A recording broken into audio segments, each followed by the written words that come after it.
Hello, alo mẹ mình là ba. Nó sau này đó, chăm em lấy bữa, ngáo bữa tìm mấy cái rồi. Đó, lấy chén lấy bữa,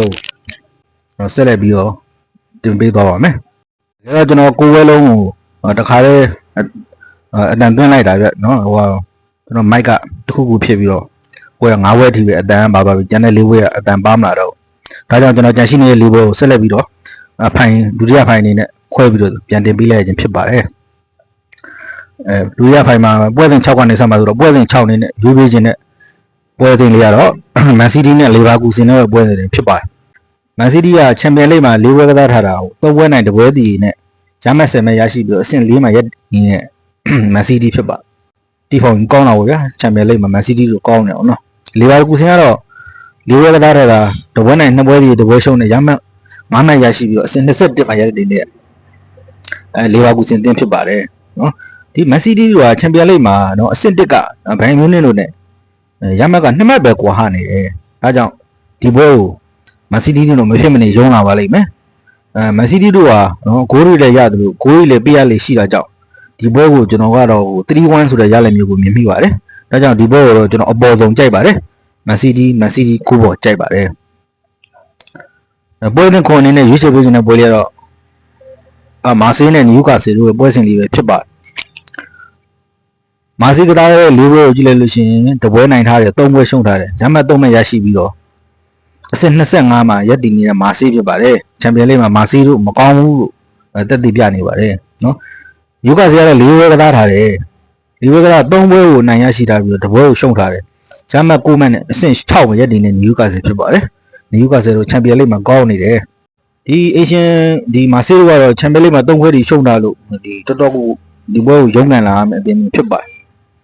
နယူကာဆယ်ကတော့ဒီဘာစီလိုနာတသင်းကိုပဲသူတို့1-2နဲ့ဆိုပြီးတော့ရှုံးထားပြီးတော့ကျန်တဲ့3သင်းကိုတော့သူတို့ပေးကိုမရှိဘဲနဲ့နော်နိုင်ပွဲတွေရယူပေါ်ဆောင်နိုင်ရဖြစ်ပါတယ်ဒီညပွဲမှာလည်းတီအနှုတ်20ဆိုပေမဲ့နယူကာဆယ်တို့ပေးကိုမရှိဘဲနဲ့နိုင်ပွဲဆက်လက်ပေါ်ဆောင်နိုင်ဦးမယ်လို့ယုံကြည်လို့ဒီပွဲလေးကိုတော့ကျွန်တော်နယူကာဆယ်ဘော်ဒီရွေးချယ်ပါတယ်ပွဲနေရှိရွေးချယ်ပေးခြင်းတဲ့ပွဲလေးကတော့နာပိုလီနဲ့ကွာရာဘက်တို့ရဲ့ပွဲစဉ်တွေပဲဖြစ်ပါတယ်ကွာရာဘက်ကတော့ဒီအဇာဘိုင်ဂျန်ကလပ်တင်ဖြစ်ပါတယ်နာပိုလီတို့ဒီချန်ပီယံလိမှာ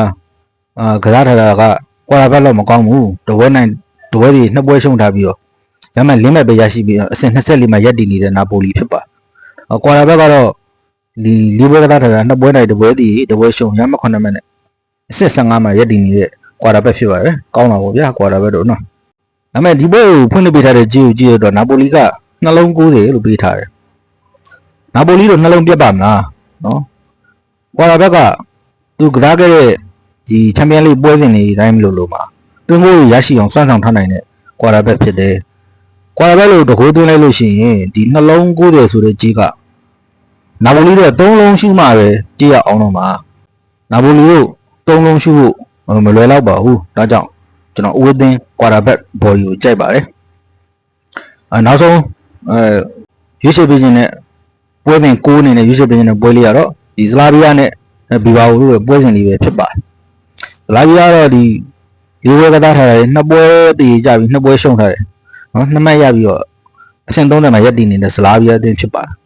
ဘီဘာအိုကတော့ချန်ပီယံလိမှာ၄ပွဲကစားထားတာကိုတပွဲနိုင်ပြီးတော့3ပွဲရှုံးပြီးတော့ရမှတ်3မှတ်ရရှိထားတဲ့အဆင့်20ခွန်ကဘီဘာအိုဖြစ်ပါတယ်ဒီချန်ပီယံလိ၄ပွဲကြီးကစားခဲ့တဲ့ပွဲတွေကိုဒီနှစ်သင်းကစားခဲ့တဲ့ပွဲကိုပြန်ကြည့်လို့ရှိရင်စလာဗီးယားသွင်းကို2ဂိုးပဲရှိပြီးတော့ဘီဘာအိုကတော့သွင်းကို4ဂိုးပဲရှိပါတယ်တိုက်စစ်ပိုင်းခြာတူးလန်နေတဲ့အသင်းနှစ်သင်းတွေ့တော့ကျွန်တော်ဒီပွဲကိုတော့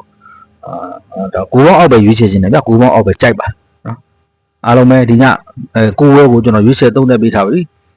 မိမိအကြိုက်နှစ်သက်ရာနဲ့ရွေးချယ်ပြီးတော့ကိုက်ညီတယ်ဆိုရင်လိုက်ပါစော်ကစားပါရွေးချယ်ပြီးတော့တေချာရွေးချယ်ပြီးထိုးကြပါမောင်းပေါက်နိုင်ပါတယ်เนาะတေချာလေးကျွန်တော်လည်းရွေးချယ်ပေးထားပါတယ်ကဲအားလုံးပဲအပေါင်းပြကြပါသေးဗျာ